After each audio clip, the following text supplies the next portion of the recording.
Are you prepared to talk about sex with your adolescent child? I don't know. I couldn't speak because I'm not prepared.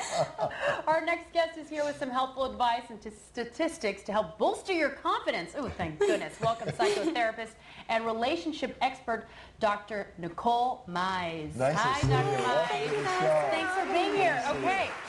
First of all, you have some statistics, startling statistics. Tell us about those. Yes, I do. It's reported that 7 in 10 American adolescents will have had sex by the age of 19. The average age that they're losing their virginity is about 16. And then on top of that, the Center for Disease Control and Prevention estimates that 1 in 3 adolescents will have an STD by the age of 21. And we hold the highest teenage pregnancy rate in the developed world. Wow. Oh my goodness. So it's a serious issue. Right. So there obviously is a lot of sexual activity among teenagers. It's there. Yeah. Why do most parents dread having the talk? I know. I think a lot of it stems from either they had really awkward conversations with their own parents, or they're fearful that if they open up the conversation, it's going to increase promiscuity. It's going to be like they're inviting their kids to have sex. Which is not necessarily the case. No, that's actually a myth. Yeah. Research indicates that especially in conversations between mothers and daughters, what it tends to do is delay the onset of intercourse, increase the chances of them having healthier relationships, and their chances of using some type of protection. So you think kids will listen if their parents talk to them about sex? You know, it's interesting because a lot of parents do also fear that they're not even going to listen to me, but teens want to be able to talk to their parents about sex.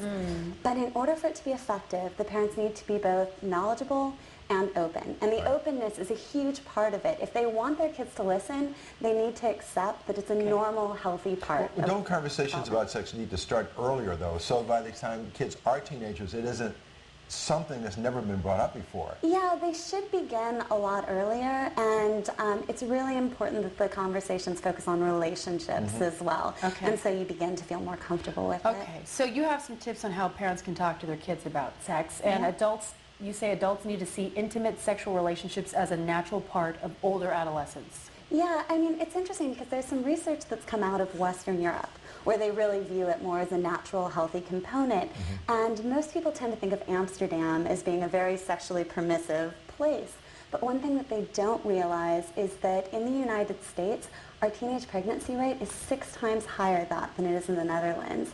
And rates of STDs are much, much higher over here. So if you view it as something to be open about and talk about with your teens, it seems to really increase their chance of being prepared when they get to that Right. moment. But I think maybe it's important to explain that you're not necessarily, for parents who would prefer abstinence to be the practice for their teenagers, you're not endorsing and saying get out there and have sex as a teenager. No. Just recognizing the reality that it does occur. Exactly. I'm just saying it's amongst a lot of teens it's occurring, and not talking about it is not going to necessarily prevent it or promote it, you know. How do we begin that conversation? Like, you know, yeah, it's not like, it's hey, really it's time awkward. to talk about the birds and the bees. Exactly. One great way to open it up is through alternative mediums, using things like television and film. A great example is a film like Juno, and maybe talking about, you know, how teens responded to her being pregnant, and would you feel comfortable coming to me if you got pregnant? And so it's a great way to actually have the conversation, get a chance to express your views, give them a chance to express their views, and think about it. And you're having the conversation, it's just a lot less awkward. Yeah, that's true. Okay. And then you say conversations should be about relationships, not just the anatomy of all the parts. Yeah, one of the biggest problems that parents have when they come into the conversation is they automatically jump to safer sex or anatomy. And a lot of times, especially if they've never talked about this with their kids before, the kids kind of cringe and they're like, oh Lord, here comes that conversation. And they forget that the motivation for engaging in that activity is about an intimate connection with somebody else. And that unlike other preventative behaviors, like say you want to get in the car and be safe and put on your seatbelt, that's something that you do yourself. When we're talking about safer sex, it's a relationship with somebody else.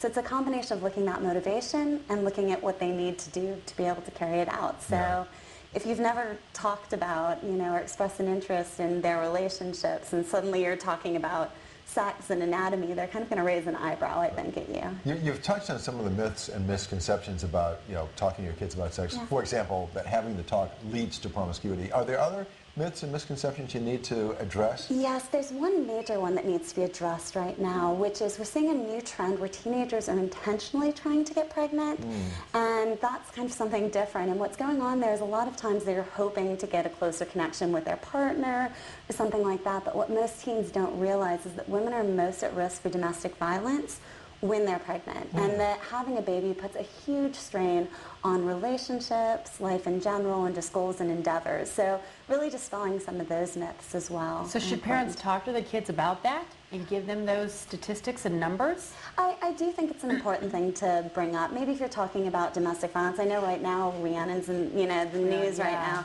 and talking about domestic violence. So if things like that come up, that may be a good way to open up the conversation again and be like, well, do you know that this is actually a risk? Yeah. So when the kids are really young and they ask, where do babies come from? I mean, do you ever just like sugarcoat it or say, oh, the stork came in and carried the baby? I mean, is that ever appropriate, or is that should you just stick to the facts from the beginning? Yeah, I generally recommend sticking to the facts, but there's been some controversy lately where a lot of people are talking about when it comes to anatomy, is it all right if you don't use the actual term? Yeah.